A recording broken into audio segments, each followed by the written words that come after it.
صلي عليه وسلم.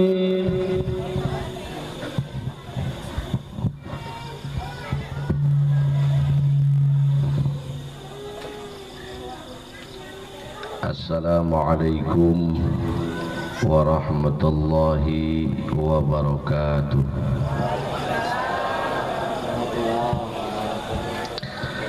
A'udzu billahi minasy syaithanir rajim. Bismillahirrahmanirrahim. Alhamdulillahi rabbil alamin. Wa bihi nasta'inu ala umuri dunya waddin. Wassalatu wassalamu ala asyrafil anbiya'i wal mursalin wa ala alihi wa sahbihi ajma'in, amma ba'd. Subhanaka la ilma lana illa ma 'allamtana innaka antal alimul hakim wa tub 'alaina innaka antat tawwabur rahim. Qala Allah Ta'ala fi muhkami kitabi wa huwal Qur'anul Karim wa huwa asdaqul qailin. A'udzu billahi minasy syaithanir rajim. Bismillahirrahmanirrahim.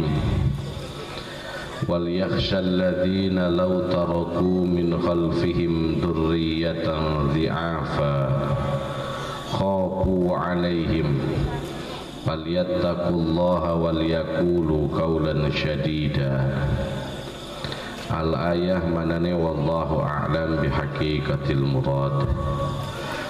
Wa qala an-nabiy sallallahu alaihi wasallam min haqqil walad 'alal walid salasatu asya'. Al-hadis manane wallahu a'lam bihaqiqatil murad. Al-mukarramun, para alimil ulama, para juama, para asatid, para kiai, para muallimin anu ku pribados dipika hormat miwah ku Allah dimuliakeun. Bapak kepala sekolah, miwah para guru sekaligus komite sekolah, orang tua siswa plus sareng para siswa oge sadayana jamaah anu wangkit ieu tiasa nampa hadir usami ku pribados dipika hormat oge ku Allah dimuliakeun. Rengrengan aparatur pemerintah, bil khusus pemerintahan terdekat, Bapak RT, Bapak RW anu sami ku pribados dipika hormat oge ku Allah dimuliakeun. Rengrengan panitia penyelenggara ieu riungan anu sami ku pribados dipika hormat oge ku Allah dimuliakeun. Teu hilap muratibul auqat, pengatur waktu, penata acara, oge teu hilap tukang son, tara kasebut-sebut teh. Tiap balik hayu we penghormatan ka anu tukang son masuk ka popoho. Padahal pangrikatna teh tukang son, ayo jamaah can halaladir tukang son mah geus pangheulana. Cuma jamaah geus baralik tukang son mah pangeurina balik kita. Sami kusim kuring dipika hormat oge ku Allah dimuliakeun. Para hadirin langkung tipayun urang sanggakeun puja puji kali syukur ka Allah nu Maha Ghafur. Shalawat kali salamna mugia tetap dicurahkeun ka panutan alam Nabi urang sadaya Kangjeng Rasulullah sallallahu alaihi wasallam. Alhamdulillah iradah Allah wasilah panitia Kesakang Haji Ade dina wengi ieu urang sadaya tiasa kempel dina ieu patempatan dina raraga ngabingahkeun anu janten putra putri urang anu parantos ngalaksanakeun ujian sehingga mendapatkan titel kenaikan kelas atanapi perpisahan. Alhamdulillah simkuring reueus simkuring bingah sanaos tadi diuningakeun rahing siswa anu aya di ieu sakola SMP NU Bintang Samudra masih keneh saalit, tapi mudah-mudahan haliyahna atanapi wasilahna urang wengi ieu ngalaksanakeun riungan. Mudah-mudahan para siswa siswina makin seueur sareng makin tiasa mencetak generasi-generasi anu siap handal. Bingah nu kadua simkuring di dieu sakolana dengan nama SMP NU Bintang Samudra. Tapi duka teka tinggal duka kumaha simkuring teu aya teu ningal logo NU na aya pangintennya pakepak PKS.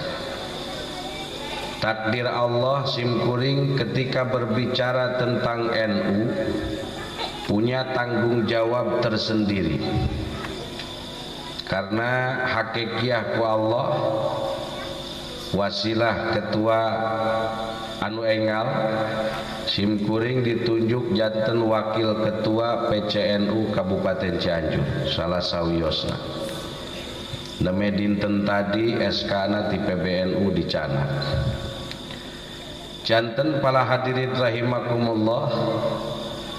NU didirikan diantawisna ku para masyayikh anu populer Hadratus Syekh Kiai Haji Hasyim Asy'ari tahun 1826. Salah satu benteng tentang agama dan NKRI. Maka aya jargon hubbul waton minal iman itu bukan hadis, tapi jargon atanapi moto anu diungkapkan ku Hadratus Syekh ketika melaksanakan revolusi jihad tanggal 22 Oktober. Ini para hadirin kaum muslimin rahimakumullah, salah satu simkuring ngaraos bingah di dieu SMP-na aya NU-an. Jadi para bapak, para ibu kaum muslimin rahimakumullah, terkadang urang teh dina amaliyah mah sami, tetapi dina harokah terkadang sok berbeda. Dina amaliyah mah urang kan simpulna kieu Kang ari NU teh nu kumaha nu sok tahlilan, NU teh nu kumaha nu sok marhabaan, NU teh nu sok nu kumaha nu sok haolan. Padahal nutara haolan oge pala hadirin kaum muslimin rahimakumullah ari ahli sunnah mah ya anu tara apa nutara kunut urang mah gampang teh anu kunut oge kan madhab arbaah aya anu tengah nyunatkeun kunut tah ieu urang sadaya gaduh kewajiban dina saah-saah kiwari seueur paham-paham sempalan, seueur paham-paham anu nyengsarkeun seolah-olah rek nyebarkeun agama tapi jerona rampog akidah. Paur matakan pepeujeut ka para sepuh ka para bapak sadayana ketika urang ngalebetkeun murang kalih ka hiji lembaga pendidikan telaah heula naon anu dipelajarina saha guruna di mana asalna. Ulah kabongbroy abongkena gratis Ari ilmu mah neangan ilmu kang eueuh nu gratis. Syaratna ilmu tepan Bapak Ibu kaum muslimin, syaratna neangan ilmu tepan kudu cumpon zakain wa hirsin wa ijtihadin wa bulghatin wa irsadi ustadin wa tuliz zaman. Eta aya kecap wa bulghatin. Naon wa bulghatin teh ay azadu bekal. Jadi ketika aya embel-embel lembaga pendidikan pondok pesantren biasana punten nu batur masuk aya embel-embel tahfidzul Quran punten ulah kasinggung sok aya embel-embelan eta pondok pesantren atanapi lembaga pendidikan tahfidzul Quran mangawai bade dilebetkeun kadinya atanapi ka lembaga anu gaduh embel-embel sapertos kitu mungku akang telaah heula saha ieu teh anu ngurus pasantrena, saha ieu teh anu ngajejehkeunana, saha ieu teh anu ngajarna, di mana jebolan pasantrena.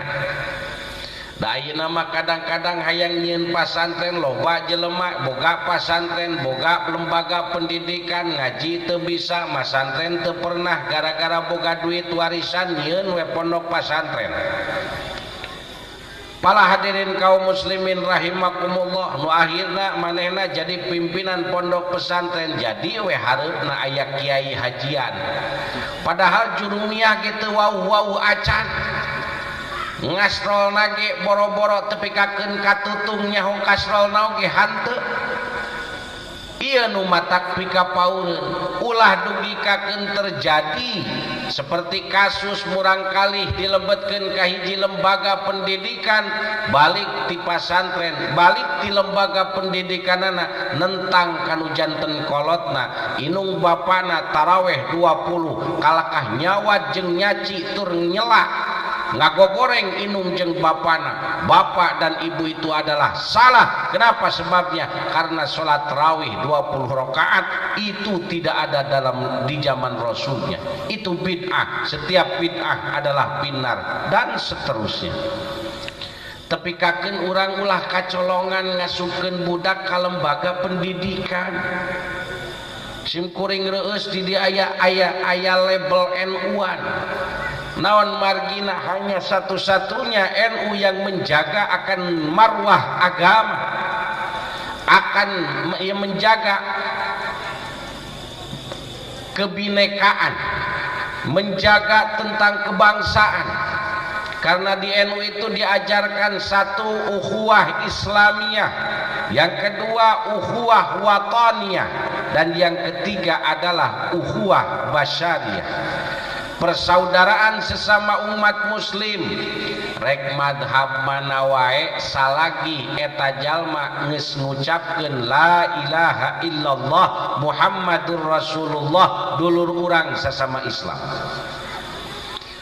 Rek urang mana wae, rek urang Sumatera, rek urang Kalimantan, dulur urang sesama sebangsa dan setanah air. Ukhuwah wataniyah. Ieu jelema rek rupana kumaha wae, rek hideung, rek bodas, rek koneng urang Australia. Atanapi ieu jelema teh normal atawa lain normal atawa teu normal, itu ukhuwah sesama manusia disebutkeun ukhuwah basyariyah. Para bapak, para ibu kaum muslimin rahimakumullah, matakan simkuring bingah di dia aya label NU-an menyampakeun ieu kange urang dieu lembaga pendidikan formal. Karena punten para bapak, para ibu kaum muslimin sadayana, ayeuna mah sajabina ti urang ngagaduhan pendidikan agama anu non formal harus ditopang dengan pendidikan formal. Legalitas punten simkuring seueur rencang atanapi seueur rekan ngajina jago patul muina geus biasa tapi gara-gara tegaduh naon legalitas secara negara, legalitas nu diakui ku negara, nu akhirna tupoksi nu kuduna kumanehanana dipegang, akhirna terjadi, akhirna dipasrahkeun kanu sejen nu lain ahlina. Katakan simkuring berharap di dia para guruna menggurui itu atau memberikan pelajaran itu sesuai tupoksinya, sesuai pakna. Iya kiai iya guruna SAG, oh berarti jurusan agama, ulah sampai kaken SE sarjana ekonomi titah ngajar bab fikih ke bisi utang hitung hayo pagaweanana. Para hadirin kaum muslimin wal muslimat rahimakumullah. Karena apa? Saur neme, saur tadi ku kasepuhan diuningakeun kapungkur mah ti dieu hayang sakola teh kudu kasinang barang ayeuna mah geus disampakeun di dieu nu mawi hayu urang rojong ku sadayana. Para hadirin para jamaah sadayana kakuduan nu jangan ngadidik anu janten putra teh adalah para sepuhna inung jeung bapakna. Untuk mempermudah semua itu, pengurus yayasan, pengurus ieu lembaga nyiapkeun wadah, nyiapkeun lahan, nyiapkeun gelas anu bakal dieusiana ku para putra putri urang.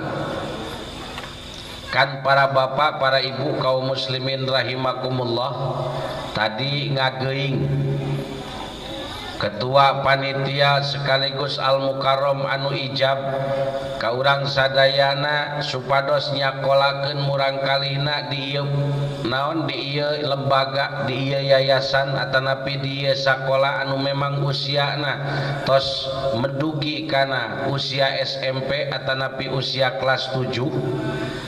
Para hadirin rahimakumullah, supados naon ieu sakola ieu lembaga diramekeun tong waka kuno jauh kuno deket heula. Kadang urang teh hayang kanu jauh, punten para hadirin rahimakumullah, abdi sok menganalogikan, mencontohkan. Seueur murang kali nu sumping ka abdi hoyong masantren mangga cek abdi, tapi hoyong sakantenan kuliahna tapi hayang kuliah anu monapid cek abdi da teu kudu monapid kuliah mah. Hartina naon? Pelajaranana da ujung-ujung nama tungtung nama sarua. Gelar S1, gelar S2 najan teu di perguruan monapid oge sarua we kitu.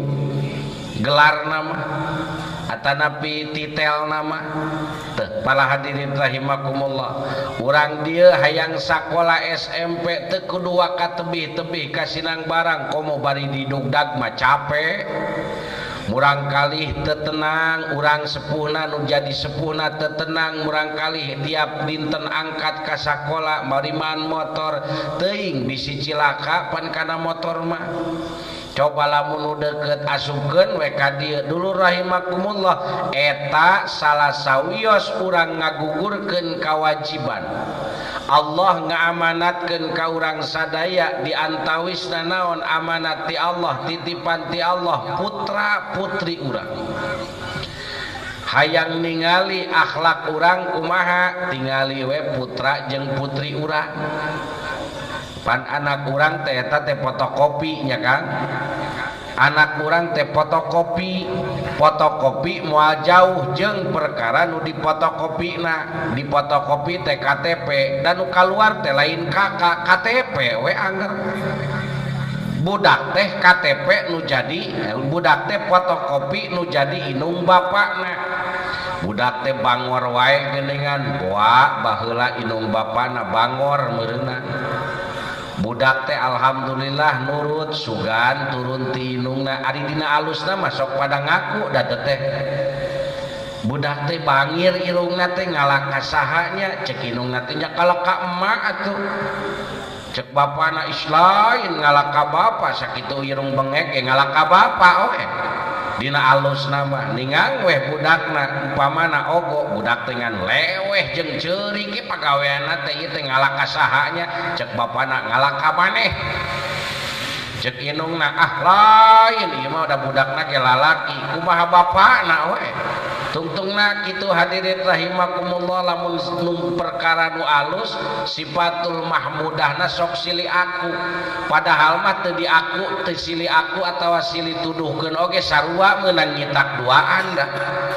Jadi fotokopi saha fotokopi inungna jeung fotokopi bapak sing emut dulur rahimakumullah pepejeh Allah atanapi wasiat Allah atanapi pangemut-ngemut Allah dau Allah dina Al-Qur'an wal yakhshal ladina law taraku min khalfihim dzurriyyatan di'afa sing sarieun jalma-jalma ningalkeun dzurriyyatan di'afa turunan-turunan anu lemah dalam masalah akidah, lemah dalam masalah ubudiyah, lemah dalam masalah ekonomi. Wah dawuh Allah wal yakhsha kudu pikasir lau taraku seandainya ningalkeun dzurriyyah ningalkeun turunan anu diapa anu lamun teh amat diapan teh bisa dikategorikeun bodoh sepi ku pangarti sudah teka ku pangabisa teu nyaho hiji tambah hiji acan teu nyaho bab wudu acan dzurriyyatan diapa khafu alaihim lalu mereka menakuti kepada dzurriyyahnya tersebut maka solusina ku Allah dipasihan naon solusi urang sieun ninggalkeun dzurriyyah sieun ninggalkeun turunan anu diapa maka solusina dawuh Allah fal yattaqullaha maka takwalah ka anjeun maka takwalah anjeun ka Allah fal yattaqullaha takwa ka anjeun takwa secara lugawi ku urang sok dihartoskeun ngaon ari ngaranna takwa imtisalu awamirillah wajtinabun nawahi turut kana sadaya parentahan Allah ningalkeun kana sadayana laranganana turut kana sadayana pamarentahan Allah sakawasana nahan atanapi ningalkeun kana sadaya parentahan Allah mutlakon henteu sakawasana eta lamun turut kana parentahan Allah sakawasana lamun ningalkeun parentahan Allah mutlakon henteu aya kasakawasana henteu kieu jelema teh aduh abdi mah Gusti can tiasa ningalkeun mabok teh jadi meunang kitu henteu aduh Gusti abdi mah can kawasa ningalkeun judi teh heg wae atuh henteu mutlak eta mah coba lamun Gusti abdi mah teu kawasa ngalaksanakeun netepan bari nangtung teh bari diuk sakawasa bari diuk oge teu kawasa Gusti nyangigir oge teu kawasa Gusti nangkara sakawasana maneh kumaha eta salat dilaksanakeunana itu imtisalu awamirillah ngalaksanakeun sadayana parentahan Allah sakawasana. Para bapak, para ibu rahimakumullah, solusi daripada sieun ninggalkeun dzurriyyah, ninggalkeun turunan anu henteu soleh, turunan anu lemah dalam masalah pendidikan ataupun masalah ekonomi, maka falyattaqullaha kuncina adalah takwa ka Allah. Tetapi kurang pasti ditelaah jelema moal bisa takwa ka Allah terkecuali ngabogaan ilmu. da moal sekonyong-konyong jelema teh turut kana sadayana pamarentahan Allah lamun teu jeung elmuna tadi saur Al Mukarram guru urang sadayana pakulluman bigeri ilmin ya'malu a'maluhu mardudatun la tuqbalu. Maka sumping we pidauh Rasul man arada dunya fa'alaihi bil ilmi wa man aradal akhirah fa'alaihi bil ilmi wa man aradahuma fa'alaihi bil ilmi. Ilmu Rasul nekenkeunana saha jalma nu hayang ngarepkeun dunya hasil pangkat jeung jabatan hasil dunia anu luyuh layah maka fa'alaihi bil ilmi harus diiringi dengan ilmu. Waman aradal akhirah saha jalma anu ngarepkeun kana akhirat fa'alaihi bil ilmi leres kantenan di mana-mana urang hayang bener dina masalah ibadah teu cukup urang nempokeun batur wungkul batur salatna kitu tuturkeun batur salatna kieu tuturkeun teu cukup balik tak kudu bareng jeung elmuna. Waman aradahuma fa'alaihi bil ilmi sahajal manu ngarepkeun dua-duanana maka fa'alaihi bil ilmi maka kudu diiringi sareng ilmu. Para bapak, para ibu kaum muslimin rahimakumullah, sadayana perkara bahkan anu ngabedakeun antara insan jeung goer insan, antara jelema jeung goer jelema itu adalah ilmu. Coba pek jelema sok dahar doma oge sok nyatu meureun kitu para aya dem jelema sok dahar doma sok tuang teu pati pantes atuh meureunan. Jalma osok sare hayam oge osok molor meureunna atuh jalmi sok tuang hayam oge sok papacok.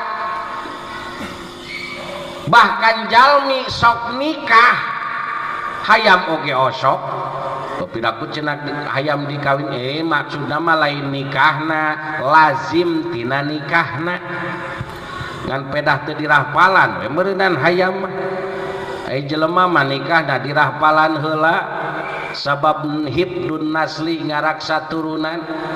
Tah para bapak, para ibu, tapi hayam mah teu ngartieun maka teu kataklif ku Allah sabab naon unsur elemen anu bisa narima kana ilmuna hayam mah teu bogaeun naon al aqlu jalmi teh diparinan akal.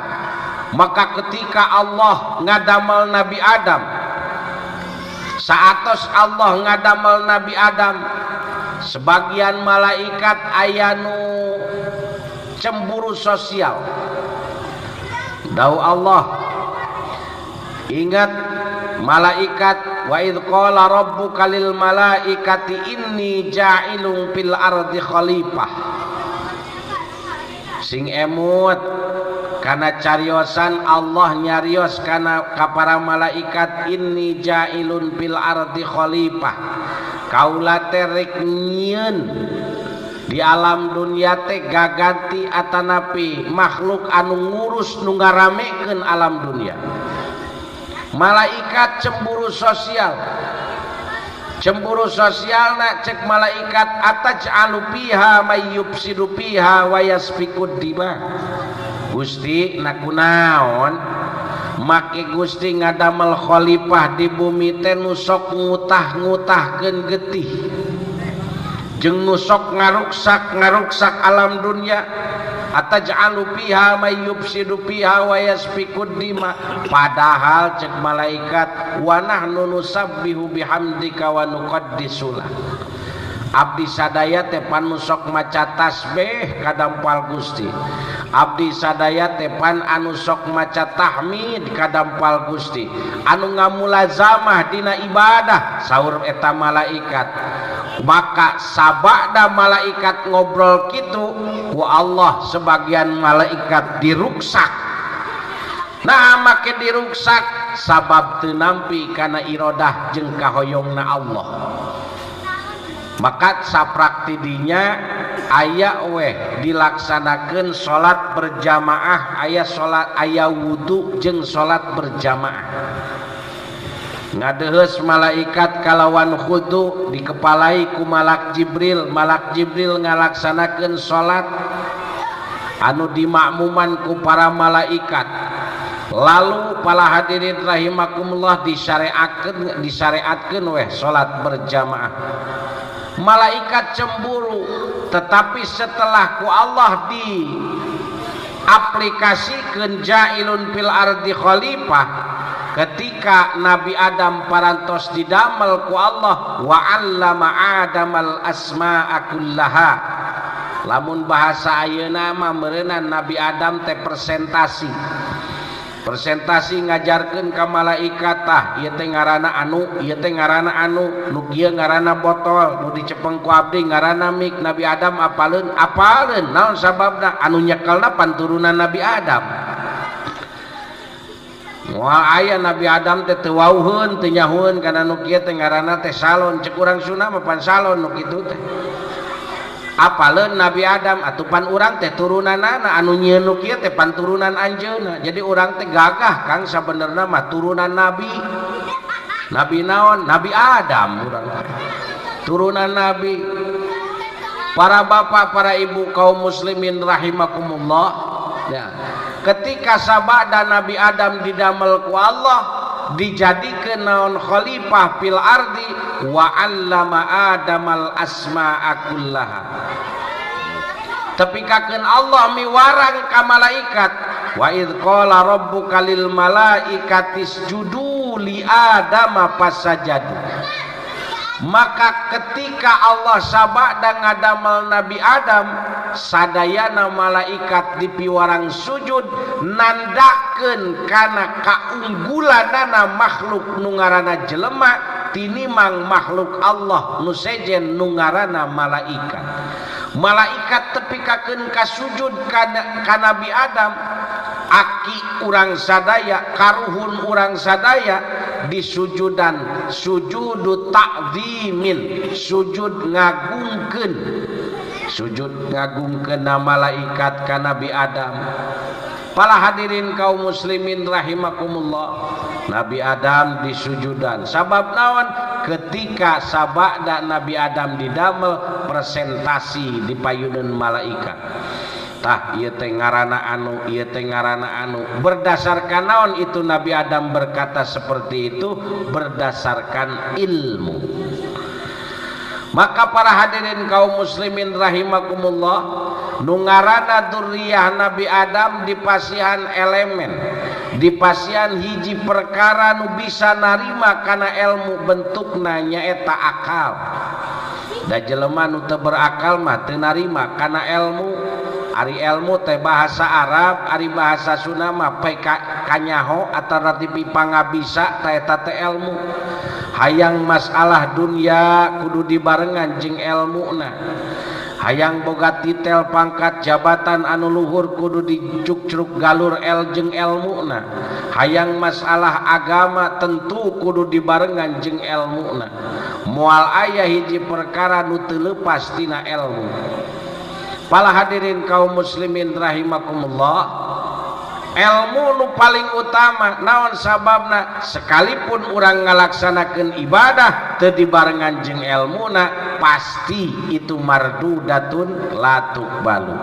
Analogina kieu we Kang, urang gaduh bojo teu bisaeun masak, papan meureunnan teu bisaeun masak teh teu nyaho ilmu masak, darwe maksakeun maneh masak nu akhirna nyieun angeun kaasinan. Ku urang diasaan ngelel, kumaha cek urang? Eueuh kabeguk teuing sia mah, eueuh kabisa teuing naon. Maksudna teu boga ilmuna. Ditarima moal eta sop atanapi angeun anu pangset ku urang. Dihuapkeun moal Kang, moal tentuna naon sababna? Sabab nyieun amal teu jeung ilmuna. Begitupun para bapak, para ibu sadaya kaum muslimin rahimakumullah, ketika orang hayang wanti-wanti sieun ninggalkeun durriyah anu diapan, maka solusinya adalah falyattaqullaha, pek takwa ka Allah. Konsep takwa kudu diiringi dengan ilmu. Kumaha cara mendapatkan ilmuna? Baik itu orang ngalaksanakeun pendidikan formal ataupun pendidikan non formal. Ya lamun formal mah urang ngalaksanakeun atanapi nuruskeun sakola, daak bapak mah baheula teh teu tamat SD acan asup ka PKBM. Da teu boga ijazah SMP, teu boga ijazah SMA, tapi umur geus 20 atawa 30 tahun leuwih ngiluan we paket, disebutna teh geuningan. Paket A, paket B, paket C, maksudnya teh kejar-kejaran. Hadirin kaum muslimin rahimakumullah. Rek neruskeun kuliah, mangga itu pendidikan formal. Aya pendidikan non formalna. Aya naon pendidikan non formalna? Rutinan upami di dieu tah di majelis pangintennya naon ataisir simkuring matakan nostalgia datang ka dieu deui teh naon sababna baheula pernah ka ataisir. Nah make pernah pan simkuring salah sahiji incuna meureunna. Isim kuring mah dinyelempet putra naon nini teh Umi Hajah Sofwah. Umi Hajah Sofwah teh raina Mama Haji Zain Abdus Somad Sobandi, Mama Gelar. Rama simkuring putrana Umi Hajah Sofwah, ibu simkuring putrana Bapak Haji Dayatullah. Dua nana rai Mama Gelar, matak pantes simkuring sakadieu. Naon pernah kataisir oge ngan Breto teh jalana kerjaan mulus. Ayeuna mah pan geus mulus bahkan renyuel deui sawareh geuningan. Akeun wae da barang dunia, lamun salilana mulus lain barang dunia. Pan pamajikan urang ge baheula mah mulus, nah geuna ayeuna renyul apan ditincakan wae beureunan ku bapana. Jadi we genghek. Para hadirin kaum muslimin rahimakumullah, matak tong aneh ari barang dunia mah pasti aya ruksakna. Geus alus kana ruksak, geus dina ruksak alus deui kitu we. Barang dunia mah para bapak, para ibu kaum muslimin, cara urang asalna eueuh ayeuna aya engke teh bakal eueuh deui. Eueuh deui teh keur mempertanggungjawabkeun pagawean nalika urang keur aya. Urang keur aya ayeuna milampah pagawean alus atawa goreng, engke urang geus eueuh tah dina waktu eueuh eta urang mempertanggungjawabkeun kana pagawean nu salama urang aya di dunia. Alusna jadi alus, gorengna jadi goreng deui. Termasuk naon apagawean alus jeung goreng, urang diamanahan ku Allah bentuk anak ngaranna. Anak hasil inung jeung bapak, salah sahiji anu kawajiban kolot kanu jadi anak teh nyaeta wa ayyu allimahul kitab idza aqala. Di mana-mana budak geus boga pemikiran anu alus, boga pemikiran anu sampurna, geus tamyiz. Bahasa tamyiz teh naon Kang? Bisa ngabedakeun mana sangu mana apu, bisa ngabedakeun mana wuduk mana waduk, beureunan gitu. Nu Namru dihareupeun teh koneng geuningan, eta mah wuduk pek wae huapkeun. Budak teh hideung ngahuapkeun, nu dihareupeun teh geuningan bodas naon sangu. Berarti budak teh geus tamyiz. Bahasa urang mah kieu meureun ngaran tamyiz mah bisa ngabedakeun duit 1000, duit 5000, eta teh budak geus tamyiz. Ketika sabada budak ayat tamyizan bahkan dugi kana baleg akalna sampurna, kawajiban anu jadi kolot wa ayyu allimahul kitab idza aqala, pek ngurukan ngaji eta budak teh. Nah rek ku sorangan, nah rek dianterkeun ka ustad atanapi pendidikan formalna hek wae ari bisa mah budak papatahan we sakola sina sorangan di imah ari bisa mah. Apan pendidikan formal mah teu bisa kitu, balik tak kudu dijurungkeun ka lembaga sekolah. Lo tuturkeun atawa abringkeun atawa budak teh asukeun ka sakola. Kudu kitu pala hadirin. Urang kawajiban kolot kanu jadi anak wa ayyu allimahul kitab. Bahkan satu acan wa ayyu allimahul kitab wa ayyu addibahu. Pek ngurukan adab-adaban eta budak. Tata krama, sopan santun, adat kebiasaan di urang. Pala hadirin kaum muslimin rahimakumullah. Ya. Ajarkeun murang kali adab-adaban, kumaha cara ngobrol kasahanapeun, kumaha cara ngobrol kasasama, kumaha cara ngobrol kasaluhureun. Baheula mah punten Bapak, murang kali urang baheula berarti urang teh lamun urang baheula berarti urang teh murang kali. Budak baheula mah lamun dicaram ku indung ku bapana karek ku lapad pamali oge geus muringis. Awas ya, ulah ngadahar tungir hayam pamali ngaran teh tepikakeun ka kolot teu wani. Simkuring we ieu mah. Baheula disebutkeun ku sepuh ulah ngadahar eta pamali da tipika kiwari teu wani we ngadaharna ge sabab naon ceuk kolot pamali. Awas ulah ngaliwat ka kareupeun kolot naon sababna pamali. Da tepikakeun kiwari teu wani we ngaliwat ka belah kulon mah. Kabelah hareupeun kolot mah katukangeun we naon sababna ingat bahasa jeung papatah kolot baheula aya lapad pamali. Budak ayeuna mah boro-boro disebutkeun pamali, disebutkeun bumali ge anger we teu wani. Hadirin kaum muslimin rahimakumullah, angir we ngarang pakene tah matakan benten alamna murang kalih kapungkur sareng murang kalih ayeuna tentu makana pendidikanana kedah ditopang baik pendidikan formal ataupun pendidikan non formal. Salah sawios para bapak para ibu kaum muslimin rahimakumullah, kewajiban kolot kanu jadi anak diantarana hiji tadi dina hadis min hakil walad alal walid, di antarana hak anak kanu jadi kolot berarti kewajiban kolot kanu jadi anak. Naon kewajiban kolot kanu jadi anak? Di ayat didinya dicarioskeun dina eta hadis salah satu asya ayat 3 perkara. Kahiji ayyuh sina ismahu idza wulida, di mana-mana eta budak dilahirkeun pek berengaran tengaran anu alus. Alus ceuk saha? Utamana alus ceuk agama. Pangsae-saena ngaran teh geuningan dina agama mangaran abdun nu diidopatkeun kana lapad Allah. Atanapi jenengan Kangjeng Rasul, jenengan para nabi. Bahkan lamun urang misalna gaduh murang kali pameget ayam opatna eueuh hiji-hiji acan nu dingaranan Muhammad eta teh imahna kurang berkah.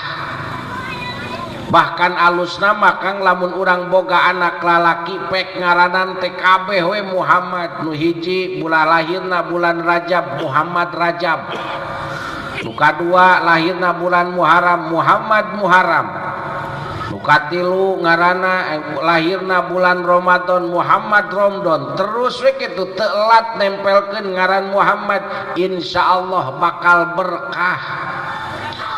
Maka para hadirin rahimakumullah, geuningan ngaran nu anu sae cek agama, jenengan nabi, jenengan Allah anu diidopatkeun ku lapad abdun, Abdullah, Abdurrahman, Abdurrahim, Abdurrauf jeung saterusna. Eta teh jenengan anu sae kade dibere ngaran budak eueuh hartian. Ngaran budak teh eueuh hartian atawa rek ngaran budak nu eueuh hartian. Ngaran Joni. Naon ieu budak ngaran hartina? Sing aya hartina sabab jaga aya aya kasus atanapi aya peristiwa aya jalma disapaatan ku sabab ngaran dipanggil umpamana Muhammad bin Muhammad bin Muhammad sapertos pengarang Ihya Imam Abu Hamid Muhammad bin Muhammad Al-Ghazali eta putra putu bapaknya anak bapak aki ngaranna kabeh Muhammad aya dina riwayat geuningan jalma disapaatan ku sabab ngaran ieu ngaran saha maneh Muhammad pan dipanggil teh urang teh jaga poe kiamat teh dipanggil berdasarkan ngaran urang di alam dunia ngaran teh saha ngaran Muhammad ari bapa maneh Muhammad bin Muhammad di sidang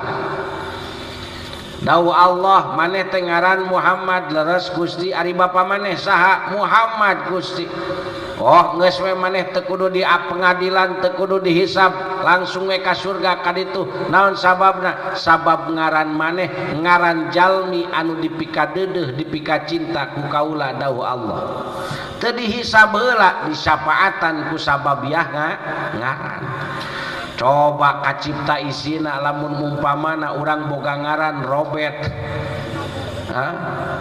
dipanggil teh Robert ben ribut riweuh sia mah tukang nyieun huru-hara bangunna teh di dunia na teh meureun kitu coba bere ngaran murang kali urang teh nu sae setidakna Kang setidakna ku sabab ngaran urang boga adab-adaban atanapi boga rasa isin murang kali namina saha Soleh piraku pagaweanna dengan salah oh sia mah ngaran we Soleh pagawean salah kan setidakna kannya setidakna saeutik ima sababiah ngaran atanapi sababiah kostum teh anggean Bapak secara kejiwaan simkuring umur kakarek 40 secara kejiwaan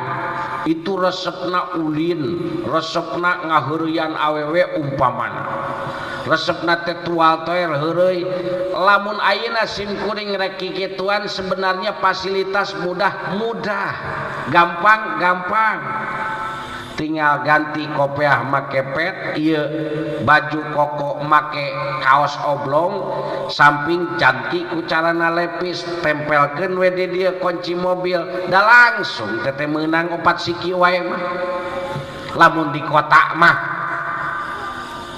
naon tuh bake teh setidaknya era ku kostum piraku make kopiah memekel awewe teu pararuguh pan kitu meureunna.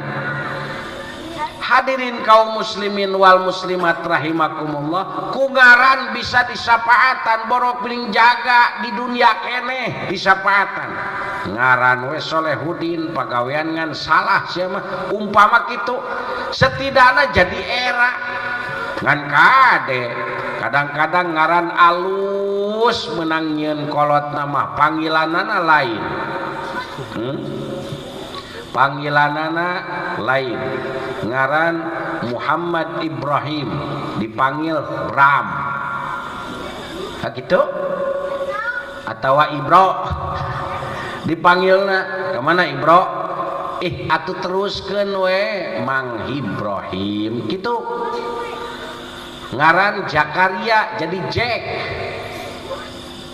Hadirin kaum muslimin rahimakumullah naon margina jaga urang di alah mahsyar rek disidang rek dipanggil ku Allah rek dihisab ku Allah itu dipanggillah berdasarkan ngaran saha Muhammad bapak Muhammad aki Muhammad disapaatan sababiah ngaran para bapak para ibu kedah taliti di mana-mana urang ngagaduhan murang kali bere ngaran anu alus cek agama alus cek adat kebiasaan ya alus adat kebiasaan termasuk lamun ngaran cek Arab da kieu dipanggil sunana kieu geunaheun nikmat kadanguna henteu riceu paribasa. Maka para hadirin kaum muslimin wal muslimat rahimakumullah, bere anak urang kalawan ngaran anu sae, ngaran anu alus, ayyuh sina ismahu. Nu kadua wa ayyu allimahul kitab, atanapi wa ayyu allimahul ilma idza aqala. Papatahan murang kali urang teh rupa-rupa ilmu, baik itu ilmu agama ataupun ilmu dari agama. Ya, secara ilmu agama panginten ku urang di sakola mah sok disebatkeun lebet ka sakola agama. Ayeuna mah geus leungit sakola agama teh ganti ngaran jadi madrasah diniyah. Judulna mah eta keneh, substansi nama jerona mah eta keneh, judulna nu beda. Baheula mah sepuh urang zaman kapungkur aya sakola agama, geura sakola agama kaditu ayeuna mah diniyah takmiliyah, madrasah diniyah takmiliyah nya eta keneh. Bahkan ayeuna mah geus diperbubkeun setiap murang kali bade ka SMP wajib kudu aya ijazah diniyah takmiliyahna, madrasah diniyahna. Ieu teh pikanyaahna pamarentah kanu jadi masyarakatna ngagugurkeun pamarentah kana kewajibanana mendidik masyarakat dalam hal bidang keagamaan, maka difasilitasi potensi itu dilaksanakan. Murangkali sakola agama ya, siang-siang sakola agama, enjing-enjing sakola SMP, atanapi termasuk di dieu mah dominanana adalah pendidikan masalah agama, karena disebatna oge jenengan oge SMP NU Bintang Samudra. Para hadirin kaum muslimin wal muslimat rahimakumullah, wa ayyu allimahul ilma, bahkan dina ilmu eta diuruk adab-adaban, diuruk tata krama jeung sopan santun, diajarkeun murang kalih masalah sopan santun jeung akhlak.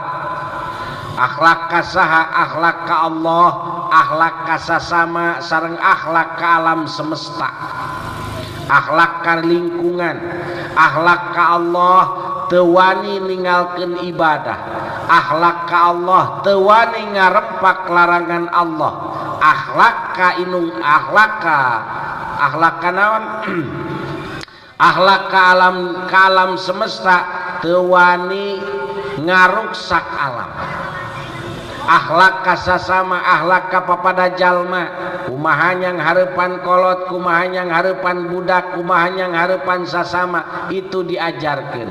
Simkuring we pala hadirin rahimakumullah, tahadusan bin nikmah kaduh murang kali kelas 1 SD dilebetkeun kana pasantren, pondok pasantren, da balik teh aya perubahanana. Wasalna mah budak dengan cerik wae, ayeuna mah teu wanieun yang naon, teu wanieun ngaliwat ka kolot satabrang-tabrang, sok rada rengkuh.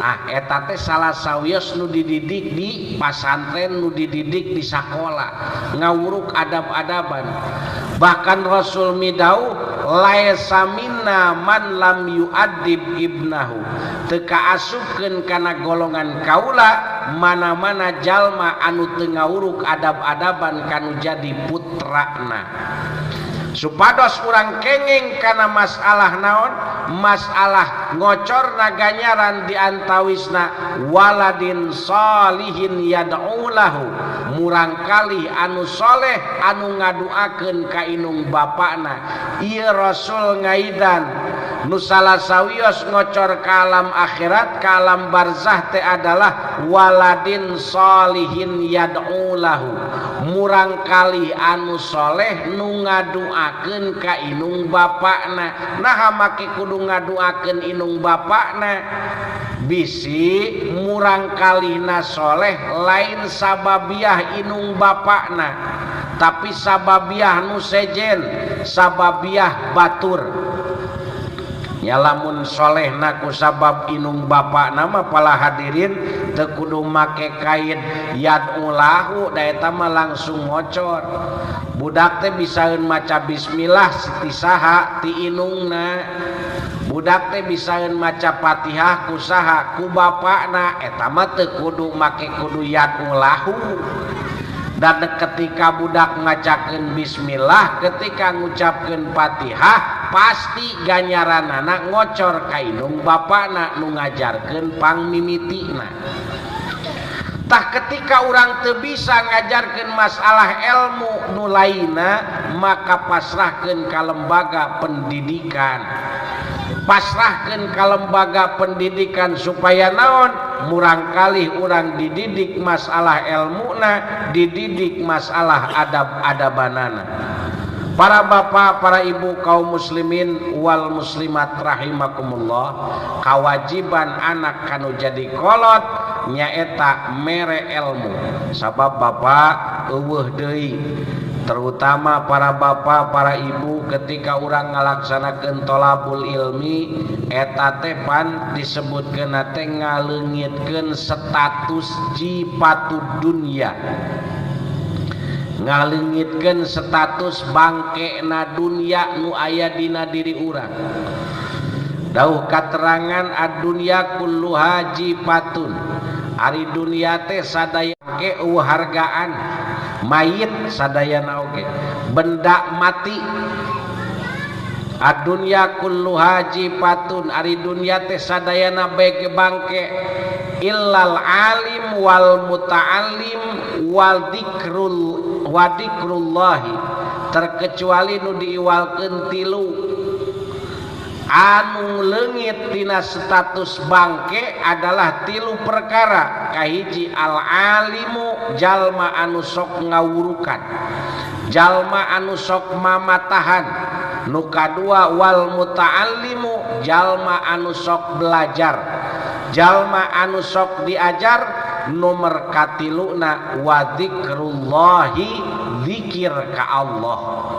Maka para bapak, para ibu kaum muslimin rahimakumullah, urang sebagai contoh anu janten putra putri urang, karena putra putri urang mangrupakeun fotokopina urang. In khairan fa khairun wa in syarran fa syarrun. Murang kalih urang hayang sae, murang kalih urang hayang soleh, gampang atawa hese, tong di hese-hese gampangkeun we. Syaratna kudu kumaha Kang lamun murang kalih urang hayang soleh, urangna sing soleh heula. Tepati jauh bapak hayang boga pamajikan solehah seperti Siti Fatimah, gampang atawa hese nya gampang, carana kumaha urangna we soleh heula. Da eueuh rumusanana Siti Fatimah ditikah ku Abu Jahal, lain eta teh nyamung. Anu nyamungna kumaha atuh Siti Fatimah mah ditikahna ge ku Sayyidina Ali. Jadi lamun urang hayang boga pamajikan solehah saperto Sayyidatuna Fatimah, atuh urangna kudu cara Sayyidina Ali. Ibu-ibu hayang boga salaki soleh saperto Sayyidina Ali, urangna ku Siti Fatimah. Para hadirin kaum muslimin wal muslimat rahimakumullah, kantenan dina wangkit ayeuna, dina daanget danget ayeuna, dina saah-saah ayeuna, seueur paham-paham anu teu pararuguh nu tepikakeun kade bisi ngajerumuskeun anak urang, bisi ngajerumuskeun pahamna anak urang, sehingga nyacat jeung nyaci ka ulama, ka kiai, ka ajengan anu tos biasa ngadatkeun kana hiji ritual, kana hiji proses, kana hiji kegiatan, kana hiji padamelan. Aya kejadian murang kalih masanten di hiji lembaga balik teh nyalahkeun ustad nu aya di dinya. Ustad itu salah, naon sababna ngalakukeun hadiah, ngalakukeun tujuhna, ngalakukeun marhabaan jeung saterusna. Maka disalah-salahkeun akibat naon teh Kang? Akibat ngasupkeun anak ka lembaga pesantren, ka lembaga pendidikan anu teu kredibel. akibat ngalebetkeun murang kalih ka lembaga anu seolah-olah urang kabongbroy ku lembaga pendidikan eta gara-gara gratisna, gara-gara naon, gara-gara ka fasilitasna anu nikmat jeung saterusna, nu padahal jerona eta pasantren eta lembaga rampog-rampog akidah. Naudzubillah summa naudzubillah.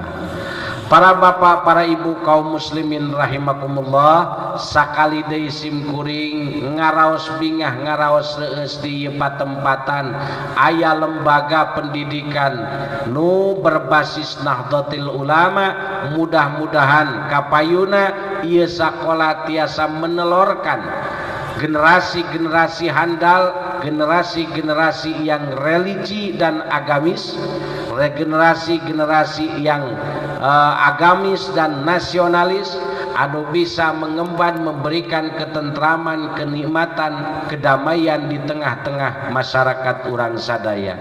Para bapak, para ibu sadaya katingal rada laleuseuh tinangtos tadi oge saur Al Mukarrom ieu teh naon 2 peuting sapoe 2 peuting meureunna duka 2 poe 2 peuting ridiungan atawa raramean model kieu teh katingal leuseuhna kantenan anu dihajatkeun mah teh geus kamarana meureunna sanu dihajatkeun maramuka murang kalih putra-putru urang, mudah-mudahan sim janten murang kalih anu soleh tur solehah, bakti ka Allah, bakti ka Rasul, ngabakti ka anu janten sepuhna, amin ya rabbal alamin.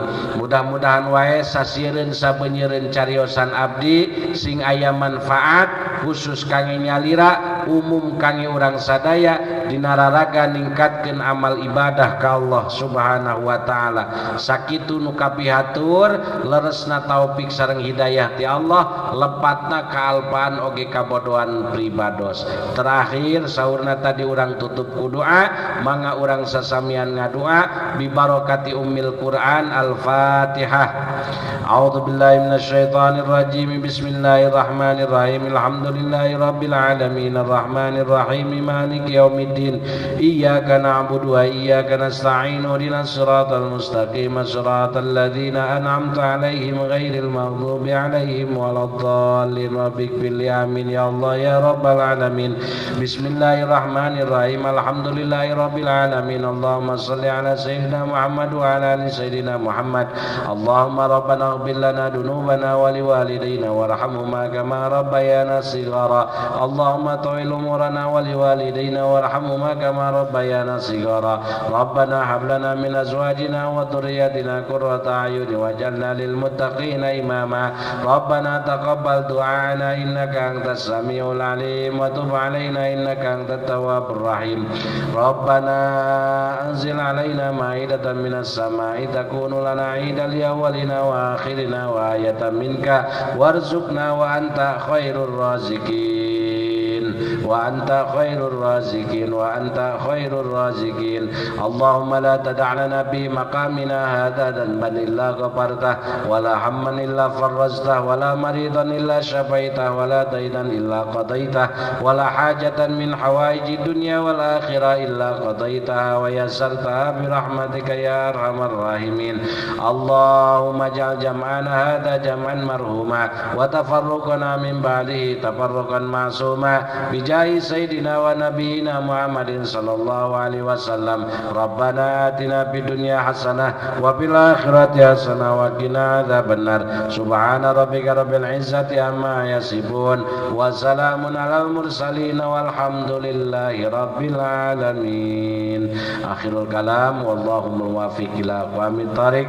Wabillahi taufiq wal hidayah wa ridha wal inayah. Wassalamualaikum warahmatullahi wabarakatuh.